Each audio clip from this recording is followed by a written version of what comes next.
Hello everyone, my name is Katerina Galitsky and this is the second tutorial in a 6-episode series on using Nullspace for antenna design and simulation. In the first episode, we built and simulated a single bow tie antenna to explore the basic workflow that Nullspace has to offer.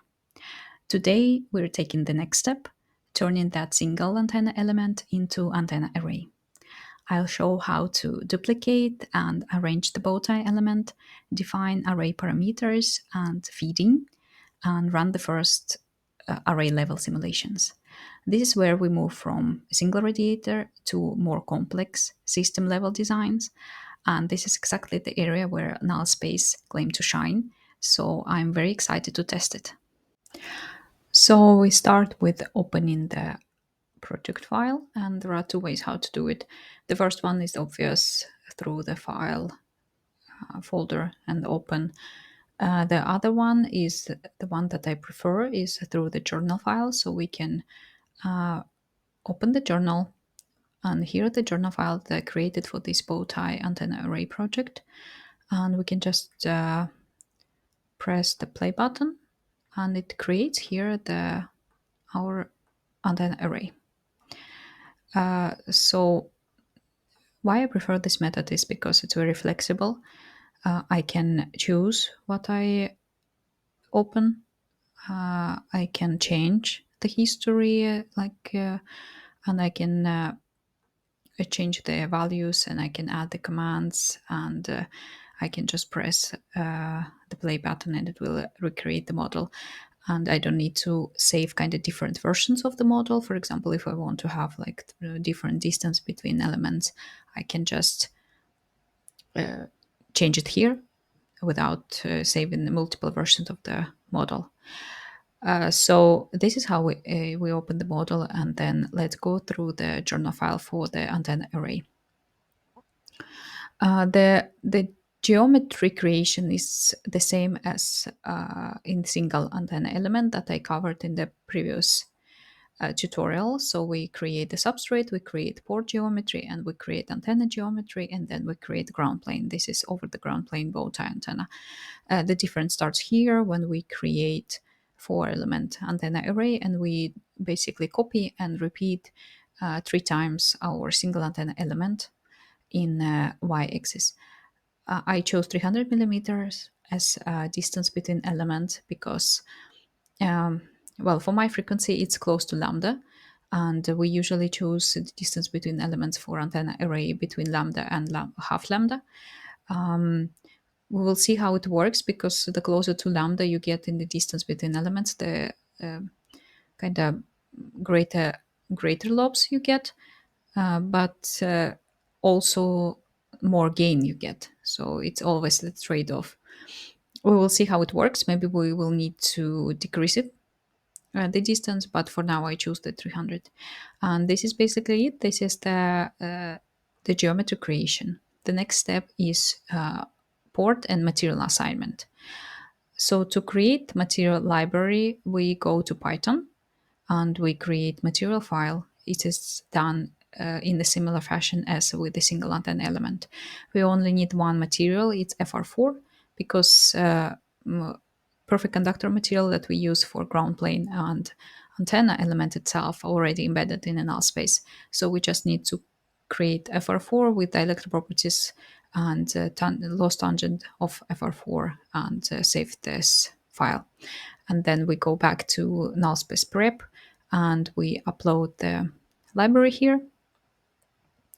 And then we can assign the material. So here the original substrate, we assign the FR4, and here the copies of that. And we also assign FR4, and then we have our original antenna, and then we have a copies, and we also assigned a conductor, perfect conductor to that. And we do the same with the ground plane. The interesting thing with the port assignment, so here these 4 lines of port assignment, because we have 4 ports, is that you remember from the first tutorial, each port consists of 2 parts, positive and negative. And very important here in the antenna array that you don't kind of switch the positive and negative side. So each element of the array must have the same positive side and of the board and the same negative side of the board, because if you have one element where the positive and negative elements are switched, for example, then it will be out of phase and the antenna pattern will not add up nicely. So that was the assignment of the material and ports, and then we go to mesh. And mesh done in the similar fashion as a single antenna element. We have our mesh variable that depends on the frequency, and then we basically do meshing of the port, meshing of the element here, meshing of the ground plane, meshing of the substrate. It's just the only difference is that everything is times 4, right? And then we save the model. That's basically it. The preparation of the model in the Nullspace prep is done. Here we can see the mesh. So quite similar to the single antenna element, because we have big distance between elements. But yeah, so you can check the mesh quality already here in the prep. All the next steps are done in Python. So we move to Python. The first thing that we need to do is to set up the simulation. So we call our file that we just saved in the nullspace prep, and then we do the two settings. We do the scaling. I worked with the millimeters, and default units is meters. So I scaled to millimeters, and then I need to do my sweep, assign the sweep of the frequency from zero point 0.5 to 1.5 gigahertz. That's basically it for simulation. And then I also need to create report object. And in this case, I do preparation for my far field. So I simulate for 11 points. I think it's quite good number, kind of somewhere in between, like having a lot amount of points to have a good gain picture and have a good reasonable simulation time. And then I also assign on my scanning variables here. So as you can see, the simulation setup is very similar to single antenna element, because yeah, basically we just set up the scanning and frequencies here. So where all the difference happening is the post processing. So let's look at the post processing. In the post processing, we call for our simulation file that's already should be done simulating at this point. So we have all our simulation data, and we get S parameters from our simulation data, and then yeah, so basically translate them into dB. And what is new here is that I have a new variable that is responsible for weights. So basically, excitation of each port happening according to this weight variable. So right now I have equal excitation. Each port has equal amplitude and no phase shift. So no zero phase shift. We will do in this tutorial with this one. Next, in the future tutorials, we will talk about beamforming, and then we will talk more about this, how to assign amplitude tapering, how to assign phase shift, and so that's all done with this weight variable. But for now, we will do with the equal excitation. And it's always good thing to look at active S parameters for antenna arrays, because we have coupling between elements. It's not anymore a single element just in a free space. So with the I get active S parameters using the weights that I assigned previously. And then I also want to have my combined active S parameters for all 4 ports. That's what I do here. And then I basically just plot everything here, so my S parameters, and I move to far field post processing. For far field post processing, I want to get gain. Again, notice that I use the weights that I assigned previously, and then I just calculate some indexes and some cuts to have always useful to have some already pre-calculated And then I calculate my maximum gain because we don't have any phase shift here. It's just bore side gain.